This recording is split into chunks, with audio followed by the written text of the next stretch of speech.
ideally, I think you'd like to be low, in particular going into. Oh, we have a huge crash here on the track right now. It looks like Mikhail Aloshin. I'll have to look up who it is.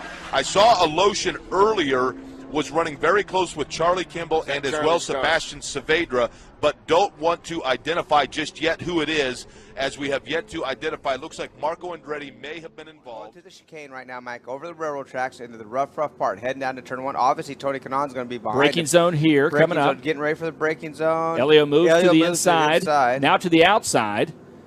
Whoa! Oh, yeah. So Tony Kanaan literally flew over the top of Elio's car as Elio was braking, Davey, to go into turn number one. Right here.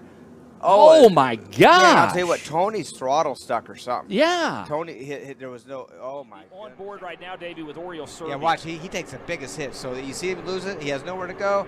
Boom. And actually, Joseph Newgarden is the one that had to make a. He was making evasive action. To 3, Scotty. Actually, you can see on the very underside what a ride that was. Remember we had last year with Buddy Rice getting airborne coming out of turn 2 when they touched wheels. And here's the situation. Briscoe going underneath. Barron trying to come down on the racetrack. They both are going for the same piece of real estate. Piquet had spent the morning putting up the 6th best time of the day with a speed of more than 228 miles per hour. This is his first appearance at Indy, and he'll remember it for some time. On the crash, he sustained multiple fractures to both lower legs and feet in the accident, as well as suffering a concussion. The impact was so severe it took emergency crews 10 minutes to remove him from the Soared all month long. Jim Crawford took his Buick to new heights when his Lola lifted off the ground after making contact with the turn 1 wall. Oh, the pole sitter doesn't get going. Oh! There is not a worse place to stall than at the start of a race. You can see Mike was trying for some reason to go on the inside. Wow, he almost collected Anna Beatrice now from Ryan Hunter-Reay's car. So you can see that he got hit on the inside and up over the top, and you can see Ryan Hunter-Reay moving his hands, and he looks up in front of him and he goes, my gosh, I can't believe that. Oh, wow. Oh, so close.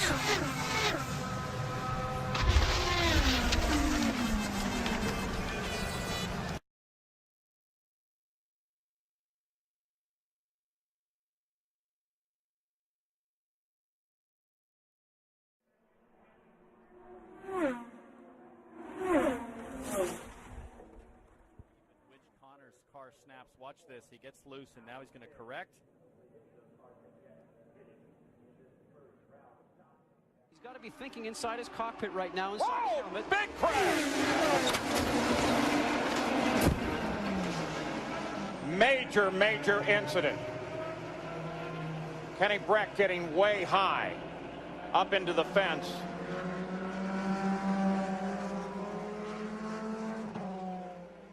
Word that Vitor was alert but complaining of pain. We don't know exactly where, and this was wicked. It's really difficult to ever pass somebody in turn 1 on the outside, but at the end of the race when there's marbles up high, it's almost impossible. But I think they just miscued because Matos moved down actually.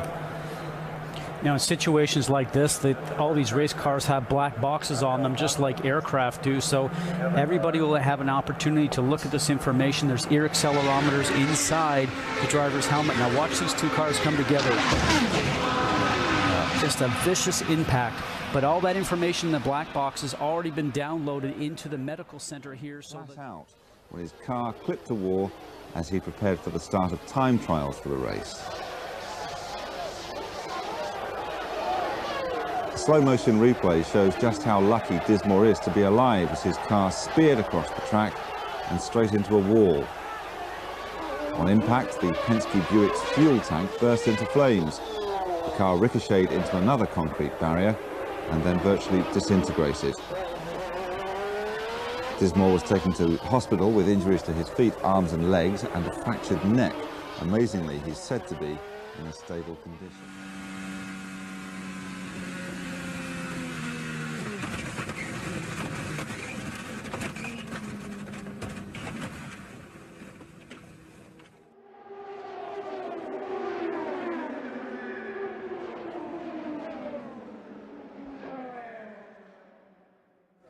my God, a terrible crash. I think it's Danny Ungaius. I think it's Ungaius, Jackie. And the driver's in the car, Jim. He's still in the car. I can see he's sitting upright. In fact, his feet are outside the car. The car is on fire. Luckily, the flame, I think, is going back the way. The car is terribly damaged, Jim. The emergency crews, as ever, on top of the car very quickly. Of this accident of what we managed to get here. The car has already collided for the first time with the wall, and that is where I think these spectators have been injured, because look at the pieces. Now the car goes on fire. It's a ball of fire. By now it's not only the alcohol that's burning, it's an oil tank that's ruptured, because that's when you can see that flame. Look at these wheels, suspension parts. We were speaking earlier of a deformable structure. I've never seen a race car deform as this one has. It obviously hit the wall at a very acute angle. Can you imagine a race driver is in that car right now? All we can do is hope and pray that he is in good condition. He's certainly in good hands. See, here is the crash. Well, they're taking, contact was made between Schrader and Sarah Fisher back there. She just kind of ran over some stuff. But Sato gets loose, and Dario's got nowhere to go. That is a thundering blow. We hate to see that kind of impact. Sato, oh boy! Well, look at the debris go through. Oh boy! And fencing. Yeah, it does look like there might be some debris into the grandstands. You're on board with Graham Rahal. You see Pagenaud on the outside, the car to the right up front. Just had no room, and then comes back across. He ran out of room at the exit, and I'm not sure if he ran out or... Eldon Rasmussen, number 58, is in the yellow car, coming around turn number 2. And we've got an axe. Leva is on the wall. He goes into a terrible flip, and we have a fire.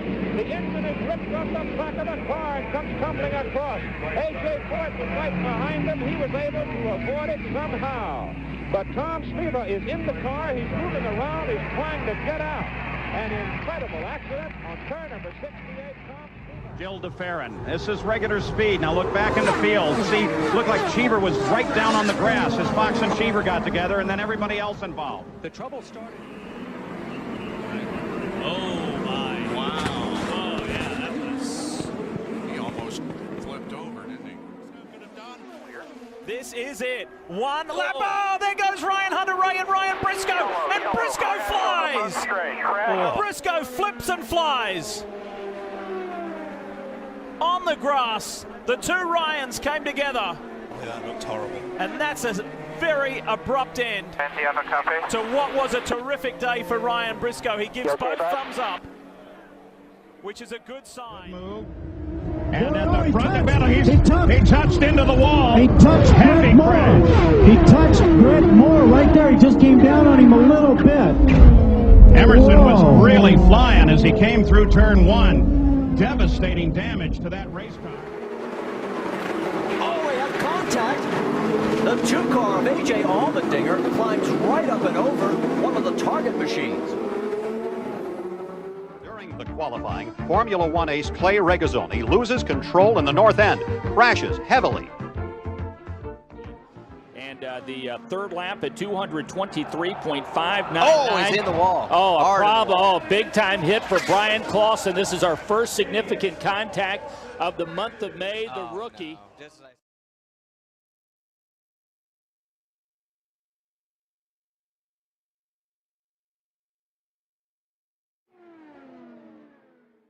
Justin Wilson had the problem, Mark. It looked like he simply missed the apex of the corner, and that was a big hit.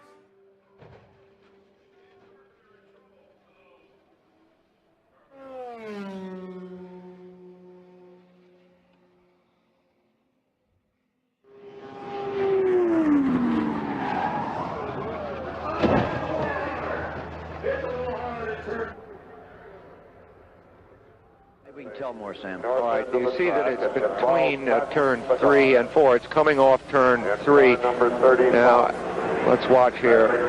Into the inner wall. You'll see a flash of fire, I think. Yeah. Left side of your screen. Yeah, that's it, all right. Now, that is not the fuel tank exploding. It could be friction. It could be the oil tank.